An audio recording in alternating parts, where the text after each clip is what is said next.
అయ్యారు happy new year. ఏడిసేవలే, దొంగలు పడ్డ 6 నెలలకి కుక్కలు మరుగునట్టు ఉంది. అదేంటి అయ్యారు అలా అంటారు? లేకపోతే ఏంటే, కొత్త సంవత్సరం వచ్చి ఎన్నాళ్ళు అయింది, ఇప్పుడే చెప్పేది. Any have happy new year. వసే బేబీ, అదో చిన్న రిక్వెస్టే, ఈ కొత్త సంవత్సరం అన్నా నేను చెప్పినట్టు చేయవే. అయ్యారు ఇక చూస్తారుగా, ఇక మీరు టీ అడిగితే నేను కాఫీ ఇస్తాను, మీరు నీళ్ళు అడిగితే నేను జ్యూస్ ఇస్తాను, మీరు అన్నం అడిగితే నేను బిర్యానీ పెడతాను. దీన్ని బట్టి మీకు ఏమర్థమైంది? అంటే ఈ సంవత్సరం కూడా నేను చెప్పినట్టు చేయవన్నమాట.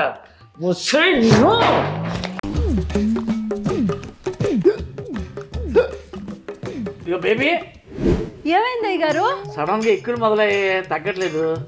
అవునా? 2 నిమిషాలు ముక్కు మూసుకోండి. ఎక్కులు పోతాయా? కాదు, ప్రాణాలు పోతాయి. ఏంటి ఏం ఆడుతున్నావు నువ్వు? ఇల్లు లోపలికి వెళ్ళి మంచిది పడరా. మంచినీళ్ళ? అయ్యో అయిపోయండి, రావడానికి ఇంకొక అరగంట పడుతుంది. మరి ఎలాగే ఇప్పుడు? ఒక చింతకాయ తీసుకొచ్చి దాన్ని 2 ముక్కలుగా కట్ చేసి ఒక ముక్క ఉప్పులో ముంచి మీకు నోట్లో అలా పెడితే దాన్ని మీరు అలా చప్పరిస్తూ ఉంటే ఉంటుంది. చెప్పకే బాబు, నోట్లో నీళ్ళు ఊరుతున్నాయి. ఊరుతున్నాయా? అయితే ఆ నీళ్ళు తాగేయండి, ఎక్కులు తగ్గిపోతాయి.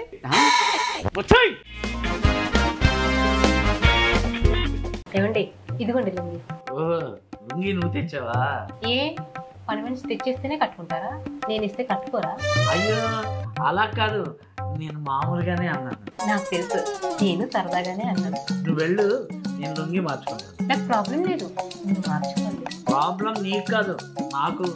చిన్నపిల్లల ముందు లుంగి మార్చుకోవాలంటే రే, నేను చిన్న పిల్లని కాదు, నీ పిల్లని. అర్థమైందా? అర్థమైంది. నువ్వు బయటికి వెళ్తే నేను లుంగి మార్చుకుంటాను. చిచ్చి, మీరు మారరు ఇంకా. అయ్యారు ఏంటి? ఈ రూమ్ లో నా పర్స్ పడిపోయింది అయ్యారు. ఎక్కడుందో ఏంటో. బేబీ, నేను లుంగి మార్చుకుంటాను, నువ్వు కాసేపు బయటికి వెళ్ళి. పర్లేదు అయ్యారు, మీరు మార్చకండి.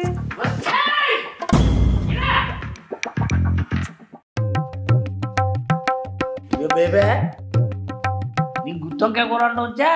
యూట్యూబ్ లో చూసి చేస్తానండి. ములక్కాడ కూర యూట్యూబ్ లో చూసి చేస్తానండి. చేపల పులుసు అది కూడా యూట్యూబ్ లో చూసి చేస్తారండి. చేస్తారండి. నీ మొఖం తగలయ్యా, నువ్వు యూట్యూబ్ లో చేసేది అన్నా నేను చూస్తాను, కానీ ముందు వంట చేయడం నేర్చుకో. మరే పల్లీలు ఉన్నాయా? ఉన్నారా? మరి పెట్టు.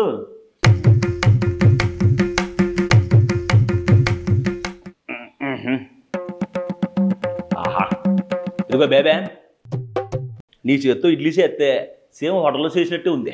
అది హోటల్ నుంచి తెచ్చిందేనండి, టైం లేక వంట చేయలేదు.